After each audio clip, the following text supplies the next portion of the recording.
এই চ্যানেলে সম্প্রচারিত সকল খবরই সচেতনতামূলক এবং শিক্ষণীয়, কোনো কিছুই প্রভাবিত নয়। ওয়াকফ নিয়ে আজ রাস্তায় নামছে বাংলার শাসক দল। মূলত মমতা ব্যানার্জির নির্দেশেই পথে নামছে রাজ্যের সংখ্যালঘু সেল। শনিবার রানী রাসমণিতে সভা।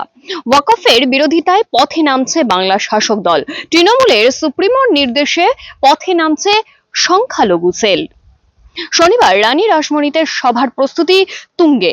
ওয়াকফ নিয়ে রাজ্যগুলির সঙ্গে কোনো আলোচনাই করেনি কেন্দ্র। এই অভিযোগ আগেই সংসদে সরব হয়েছে তৃণমূল। গত বৃহস্পতিবার এই ব্যাপারে বিধানসভা অধিবেশন থেকে কড়া বিবৃতি দিয়েছিল মুখ্যমন্ত্রী মমতা ব্যানার্জি। এবার সেই বিবৃতিকে উপেক্ষা করেই কিন্তু পথে নামছে সংখ্যালঘু সেল। দেখাবো সেই ছবি।